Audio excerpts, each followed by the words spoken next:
Daniel, bom dia e bom dia ao nosso ouvinte que nos prestigia hoje, aqui no Direito ao Ponto. Quando a gente vê, Daniel, um carro sendo arrastado, algumas pessoas perdendo tudo, parece que aquilo é uma tragédia sem fim. E é, mas juridicamente nem sempre pode ser encarado dessa maneira. No Brasil, a Constituição determina que o poder público deve indenizar quando causa dano ao cidadão, inclusive no caso de omissão, como são muitos casos de desastres naturais. Ou seja, não é só chuva, é a falta de prevenção, Daniel. Tá certo, doutor. Vamos começar então, doutor, perguntando o seguinte: quando o Estado pode ser responsabilizado por uma situação dessa como a de ontem, por enchentes, né? Quando que o Estado pode ser responsabilizado? Daniel, vamos lá.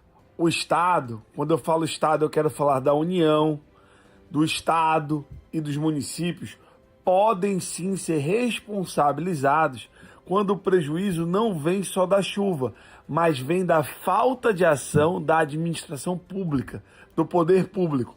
Nesses casos, a responsabilidade é subjetiva por omissão. Mas o que é isso? É preciso provar que houve a negligência, a falta de ação.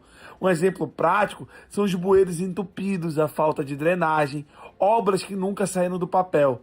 Se o poder público deixou de agir quando deveria, ele pode sim ter que indenizar o cidadão, ou seja, o nosso ouvinte. Por exemplo, doutor Paulo, eu falei aqui na abertura da situação de uma imagem que circulou, um vídeo que está circulando aí nas redes sociais, eu vi no Instagram ontem, no auge aí da chuva.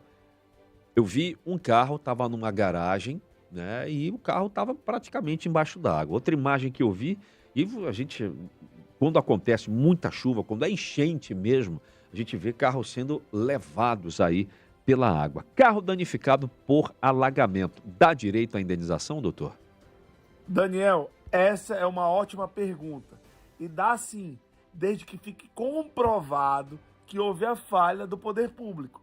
Se o alagamento aconteceu em um local que já tinha histórico de problemas e não recebeu manutenção adequada do poder público, ele pode ser responsabilizado sim. Não é qualquer enchente, é a enchente causada ou agravada pela falta de ação. E isso vale para a perda total, tipo um motor danificado ou qualquer prejuízo em um veículo. Tá certo. E quem perdeu móveis, doutor Paulo, ou teve a casa invadida pela água, assim, por exemplo, pode ser indenizado? Daniel, ver uma pessoa ter a casa invadida ou perder os móveis que ela tanto lutou para conquistar dói o coração.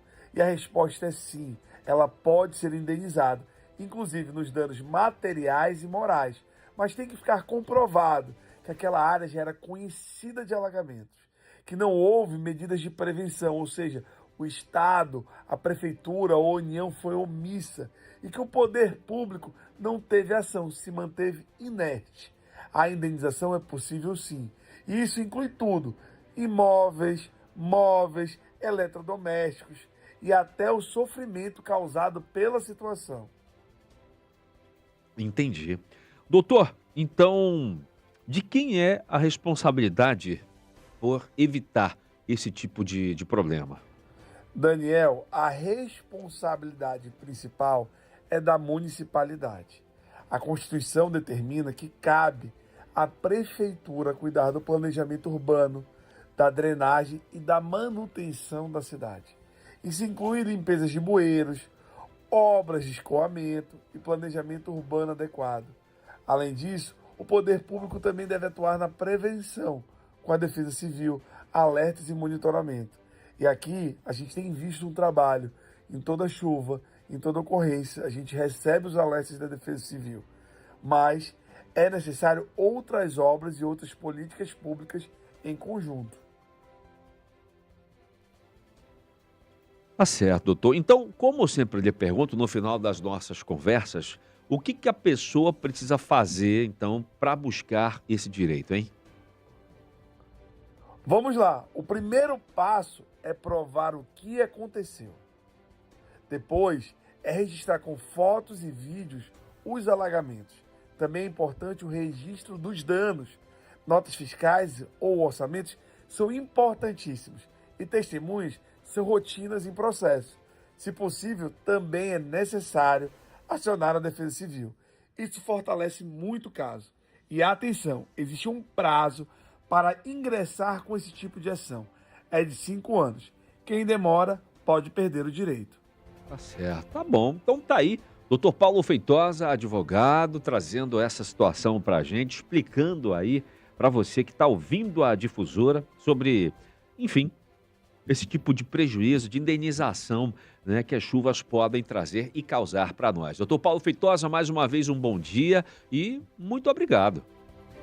Quero agradecer o nosso ouvinte por ter nos acompanhado até aqui. Muito obrigado por acompanhar esse bate-papo. Para mim, é sempre um prazer trazer uma informação que realmente faça diferença na sua vida e das pessoas que te cercam. Também queria agradecer o Daniel pelo espaço aqui no Direito ao Ponto e dizer que, se você quer entender um pouco mais dos seus direitos, me acompanha lá no Instagram, meu @é Paulo Feitosa, deixar aquele abraço e dizer Deus nos abençoe e um ótimo dia para você.